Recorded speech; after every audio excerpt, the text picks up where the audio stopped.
Hey guys, welcome back to the Speaker's Edge podcast, the podcast specifically designed to help you to learn from some of the world's very best speakers and communicators so you can master your message and inspire your audiences every time you speak. I'm your host, as you know, Roddy Galbraith, for this podcast. Delighted you've chosen to join us today.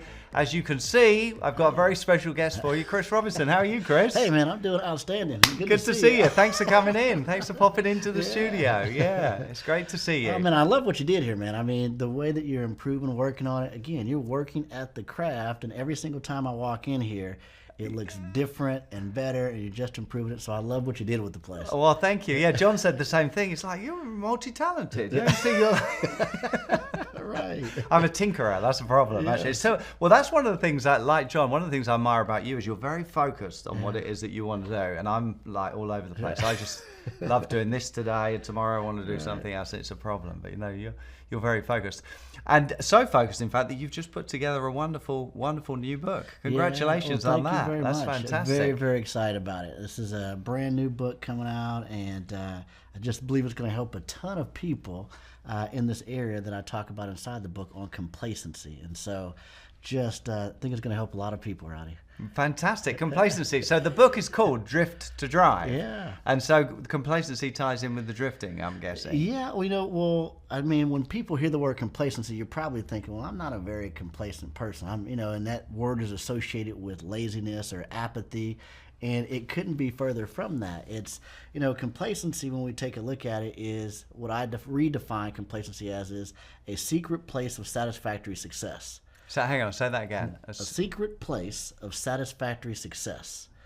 So it's something that we're good at, that we've worked to develop, probably from we were a 0 at it, and then we started developing it. We got to about an 8, and then we stopped because it was good enough. Right. And then there's still this 20% where there's great potential, and that difference between your good and your potential is greatness.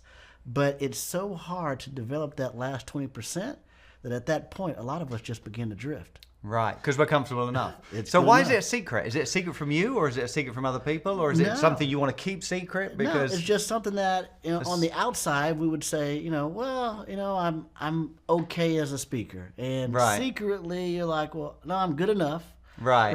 Yeah. And so I really don't have to work on this as hard as I used to have to work on this. So we see that a lot, don't we? I work with a lot of speakers, as you know, and you see people that reach a certain level and they're like, I've arrived, I've got it. And they don't realize John is still growing as a speaker after, 50, 60 years. We all can keep growing. Yeah, is that what you're talking about? Yeah, absolutely. You begin to drift? Continue to grow. And so what happens as, especially as speakers, one of the things that we do is we learn a presentation, we deliver some content over and over again, and all of a sudden, again, we think that we're good on it. But where this really stood out to me, Roddy, was it was in May of last year. I went with John Maxwell to go speak in Cambodia. Mm-hmm. And in Cambodia, we went to go speak to about 2,500 people. This was a great day, big day for a speaker. Any of you speakers out there, just imagine it's on the agenda, it's 2 people, you and John Maxwell. Okay, yes. That's a good teammate. That's a good teammate to have that you're sharing the stage with, and those are the only 2 people speaking that day. Well, I went to that presentation, and it was parts of it I had delivered well, and I'm going to be honest, I did not prepare the way that I typically prepare. It was, I kind of got it. I'm excited. I've done this, and I'm going to do it. And then I get there, Roddy, and things start going wrong. The clicker started not working. So of course, we're pros, and so no big deal. I can toss the clicker and keep rolling. Now I'm also speaking with an interpreter. Right. So I'm saying a couple sentences. They're saying a couple sentences, but I had never heard this language before, and so to catch my rhythm, it was a little rocky to catch the cadence between the interpreter and I. But it's fine. I started to write it out. Then the slides finally came back up. And usually when you speak internationally, there's 2 different screens. There's one with the English language, and there's one with the native language, and all is well. Well, when it came up, Roddy, in their language has to go on top of any other language. So my slides came up, and there was their language, then the English language, but what it really looked like was somebody took a game of Scrabble, threw the letters up in the air, and put it on the screen. So things were going wrong. But again, I navigated through it and delivered the talk, delivered it well to the average ear. Now, afterwards, there was a line of people. Chris, it was so great. It was so awesome. And then I go to dinner with John and a couple other people, and I sit down with John, and of course, we've got John there, so I'm going to ask for feedback. Right. So, John, could you give me some feedback on my presentation today? Now, John then went to work. He gave me 1, 2, 3, 4, 5, 6, 7, 8, 9, 10 things or more. And then I guess the rest of the table thought it was a brainstorming session. So they began to jump in and tell me all the things I did wrong. And so they're just having a heyday. Everybody's just telling Chris how much I need to work on. And in that moment, it was, I start to sweat because you're under the gun and basically you're showing under the curtain and being open to feedback. But as I went back and reviewed all the things that they had told me and John had told me, there was nothing on there that I did not know or did not do in the past. Right. But what happened was I began to drift. Right. I had a secret place of satisfactory success that said, hey, I don't have to prepare the way that I did for the Chamber of Commerce meeting 10 years ago. I don't have to prepare. I did more preparation for a Rotary Club 10-minute speaking session 2,500 than 2,500 people than I did with speaking with John Maxwell. And so when we just continue to do these things and we don't continue to look back at the things that we're good at and continue to sharpen those things, that drift comes and we put our potential in danger. So John talks about that, doesn't he? The time when he realized he could easily wing it with the farmers. He could just turn up and wing it, but he realized, am I going to work for it? Am I going to? So don't take shortcuts in your strength zone. Even though you're a fantastic speaker, you can still get better, and you don't want to take anything for granted. Don't want to be complacent with every audience. And there's a ton of room for me to get better as a communicator because, again, to the average ear, I was bypassing things that they couldn't catch. But where I knew that I had a just so much more range is when I'm having John Maxwell, the top 1% of 1% of speakers, that's speaking for 50 years to say, no, I caught that kid. This one, this one, this one, this one, And so there's just so much room. And so that really got me fired up. And so that's why you were getting so many videos from me afterwards was because I'm going, okay, I got to get back in. I got to get back in the groove. I got to get some feedback. And so that's why I was peppering you with all those videos saying, Roddy, give me some feedback. No, it's great to work on it with you. It was a joy. And so you're putting together a keynote for this book as well, presumably, absolutely. So keynotes coming together for it. I've been working on it over the past 6 months and, really taking content from the book, delivering in different formats. And as a part of developing that, one of the things I'm doing is a bunch of different podcasts, and that's really helping me shape and clarify some of the content and some of the sticky lines, some of the practical applications. So it's really been a great exercise that's really got me feeling like, hey, I'm back at the Chamber of Commerce or Rotary Club again, just getting reps and getting work in. Fantastic. I just want to quickly pick up for our listeners. I just want to quickly pick up on what you said because you didn't have a chance to go through it with the translator. You weren't used to the translator. You weren't used to the slides. And so like a simple thing that every speech class probably, or every professional speaker, if they were giving you advice, would say, see if you can get to the venue early, see if you can try things out, walk around and check the clicker, make sure it works so you can see, don't stand in front of the projector, and then you see those things. I've made the same mistake in Romania with the slides, and I realized they've been translated into Romanian, and I've got like 100 slides typically. And I'm like, what does that say? I have no idea what that says. And I can also relate to the tonal languages because when listening to the Vietnamese translator and doing the calls with the Vietnamese team, it sounds like they're in the middle of a sentence and they just stop and you're expecting them to carry on because we don't finish sentences on that tone too. So you have to get used to it. No, that's great. So what can speakers do to realize that they're drifting? Is there any advice you would have for them to spot when you're drifting? We probably know, don't we? We know. Again, it's a secret place, but you know those secret places. And so one of the things I do have is what we call complacency assessment profile. And so there's an assessment that we have that you can get on a drift2drivequiz.com. So it's the number 2 in there. So drift2drivequiz.com. And it's a free assessment. It's a 5-page report, not just telling you where you're at in complacency, but I give you practical application action steps that you can take as a result of what you find in yourself. So is that live now? It's live now. Yeah, I'm going to do that myself. There we go. Yeah. So take that quiz, but you really want to assess where you are. So you have to diagnose the drift. You have to admit to it. It's almost like a 12-step program. You're like, you got to admit, hey, right. I've got a problem here.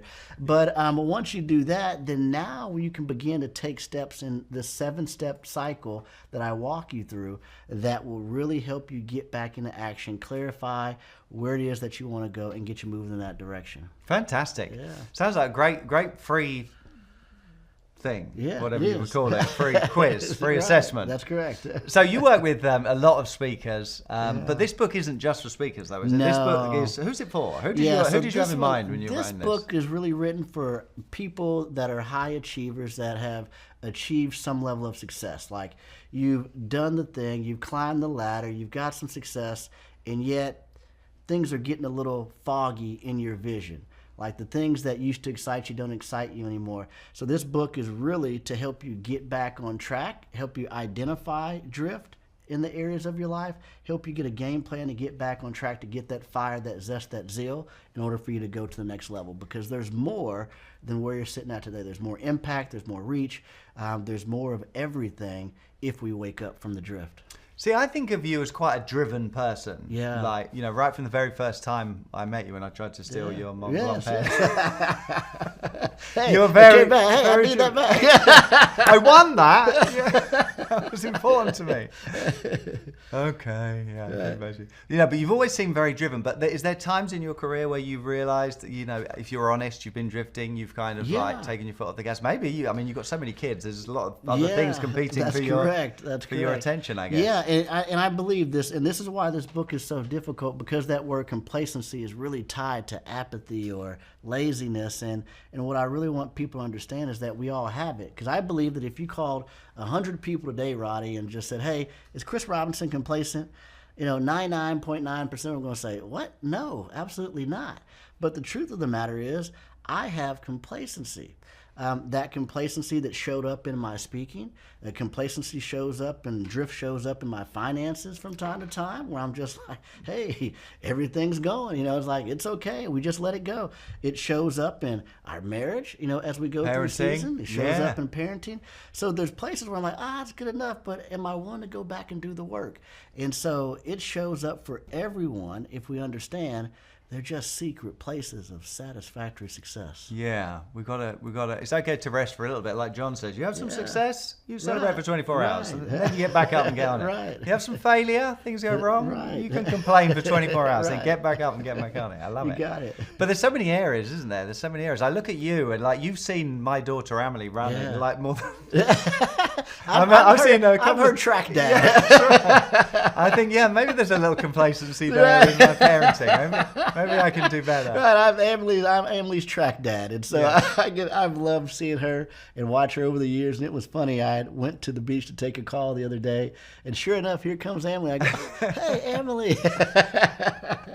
I just love it. She was listening to one of my calls as we were driving back. I don't know even where we were driving, but we were listening to this call, and I was talking about one of the reasons I wanted to be an entrepreneur is because I wanted my time to be myself, so that I could go and watch the kids practice doing the things, and then she looked at me and she says, "Yeah, but you don't." Right.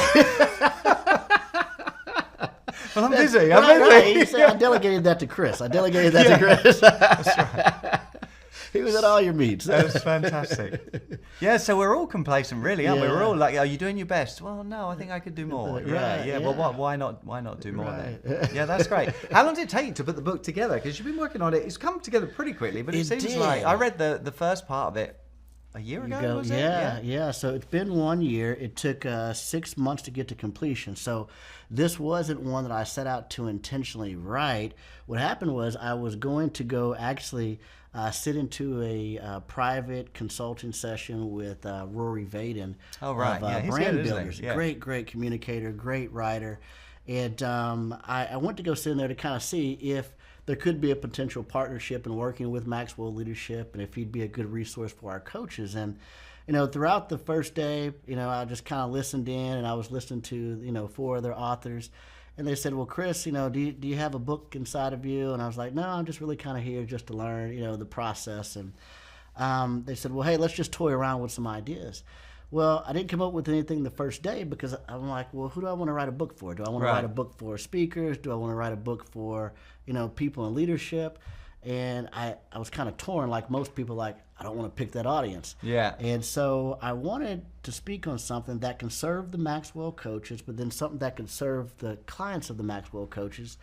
And the next morning, it came to me like a light bulb just came on, because the problem that I was initially trying to solve was underperformance. Right. And I wanted to talk about underperformance in the workplace, in your life, etc. But as we dug into it, we said, well, what is the root cause of underperformance? And we went through a list of different things. And, the root cause of underperformance in most people's lives is complacency. Right, right. And so that's when the book started to kind of shift. And then as I was sitting out waiting on an Uber, sitting on a bench, the 7-step framework came to mind of, hey, what have I done personally in order to get on track and move towards a goal or dream or vision? And then that's when I laid out, within probably less than 2 minutes, the 7-step framework of this is what I've done. And then if I go back and look at anything that I've ever achieved, Roddy, I've followed the 7-step framework. Fantastic. Yeah. Oh, I'm looking forward to that. So the book is coming out when? Yeah, September 2nd. But September 2nd. It's available. Can we pre-order it, or can we get pre-order it now? Yeah. How do we do that? So if you go to drifttodrivebook.com, you can pre-order there. It's going to take you to Amazon. But I've got a bunch of bonuses if people sign up, if they pre-order it. So do you do that on Amazon? You go to Amazon and pre-order? Yep, go to Amazon, pre-order, and then you come back, put in your confirmation code, and then it's going to give you all these bonuses that we have. Fantastic. Yeah, that sounds great. So we're off. We're gonna be seeing a lot of each other next week. I think we're off on the city tour. Where are we going now? I've been telling everyone we're going to San Francisco. I was excited about that. We're not going to San Francisco anymore. That flight plan didn't work out. So we're going to start off, Roddy. We're going to do 4 days, 4 cities. We're going to go to Denver, Colorado. Okay. And so we're going to start out west, and then we are going to go to Columbus, Ohio. Okay. Is that where John started out? Or one of his churches that's was correct. there? Yeah, that's correct. And then from Columbus, Ohio, we're going to go to Buffalo, New York. So, it's going to be a little chilly up there. But, hey, we need to check out Niagara Falls while we're up there. Yes. See that. Yeah. Can you see it from there? Or are we going to? I think it's within 30 minutes or so. Helicopter trip, maybe? Right, yes.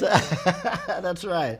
And then we're going to head down to Richmond, Virginia. Nice. And so we're going to have a great time there. So 4 cities, 4 days. We're going to just get a chance to meet and greet. Fantastic. Yeah, looking forward to seeing everyone. People. Yeah. Okay, one more thing then. What's your kind of favorite pearl of wisdom, or something from the book that you want to leave people with? Is there something that would be helpful to them, most useful to them, something they can take and they can use, something that would help them recognize their complacency? Or I think as this is a speaker's podcast, I think one of the gems from the book that would probably resonate the most is when I talk about imposter syndrome, because I think a lot of speakers deal with imposter syndrome.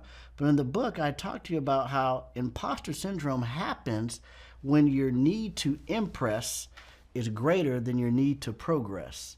It's when your need to impress people is greater than your need to progress. And if you can make that shift to just really being a habitual learner, that imposter syndrome dies, because it doesn't need to be fed with a desire to impress. Yeah, that's good. So just get out there and, like your book says, go out there and make a mess. Yeah, right. Yeah, it's a real problem for speakers, because very often they're like, I'm terrified of speaking, and what they're really scared of is not doing it perfectly or not doing the best very often. You know, so they're trying to impress themselves, and if they can't be the best, if they can't do it perfectly, they don't do it at all. So they avoid that growth, which is more important. So being a beginner, having that beginner's mindset, being work in progress. Yeah, I love it. Fantastic. Well, thanks for coming in and sharing some pearls of wisdom with us. Looking forward to getting your book. We can pre-order it now, which is great news. We'll put the links up for people. And I'll see you on, when are we going? Sunday, is it? Yeah, Sunday it is. See you Sunday. Good job. Thanks, Chris. Thanks a lot. Take care. Bye-bye.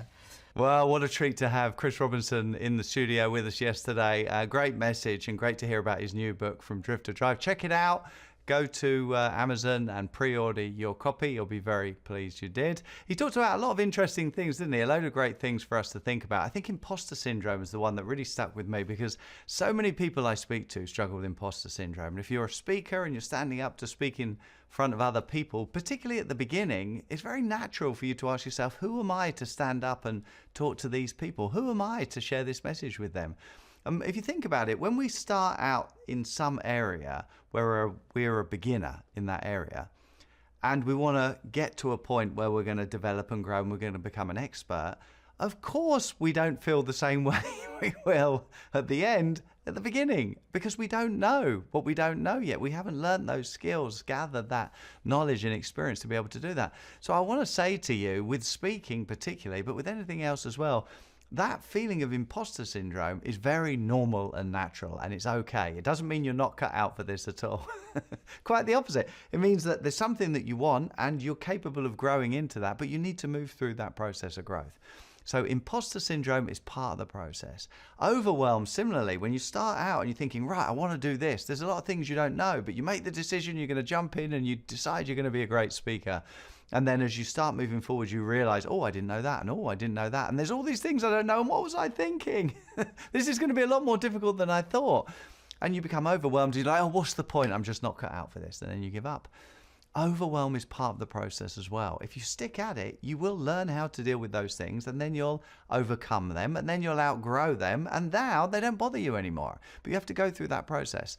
So overwhelm, imposter syndrome, they're part of the process of growth. When you've got big goals or any goals that necessitate you growing beyond where you currently are, there's things you need to learn, and you're going to feel uncomfortable. It's going to feel awkward. It's going to be inconvenient to go through that process of growth.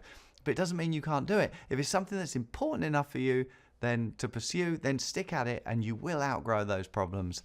And the things that bother you today won't bother you tomorrow, as long as you're growing. John says that's the only guarantee that things are going to be better tomorrow, is if you're growing today. We can't change things tomorrow, but we can focus on growing today. So don't worry about imposter syndrome, and don't worry about overwhelm. They're part of the process. All right, very quickly, we would love it if you join Chris and I and John and Mark and all the team in the Maxwell Leadership Certified Team. If you're interested in becoming a speaker, I think it's a no-brainer. So just check out the Maxwell Leadership Certified Team. Find out about the resources. It's no obligation. There's nothing at risk for you to jump on a call with a program advisor and find out a little bit about the team. So go to maxwellleadership.com/speak. maxwellleadership.com/speak if you want to find out more. No obligation. Jump on a call and find out. And if it's a fit, you'll be very pleased that you made the effort to find out. So that's it for this week. I hope you enjoyed the interview with Chris and learning about his book, From Drift to Drive. Don't forget to download the companion resources. You just go to maxwellleadership.com/the Speaker's Edge. And don't forget, communication is one of the best skills that you can develop, and it is a learnable skill. Becoming a better communicator, becoming a better speaker is a learnable skill, and it's well worth investing the effort so that you can learn to master your message and inspire your audience every single time you speak. That's it. I'll see you soon. Thanks for joining us in this episode. I look forward to seeing you real soon in the next episode. Lots of love. Bye-bye. God bless.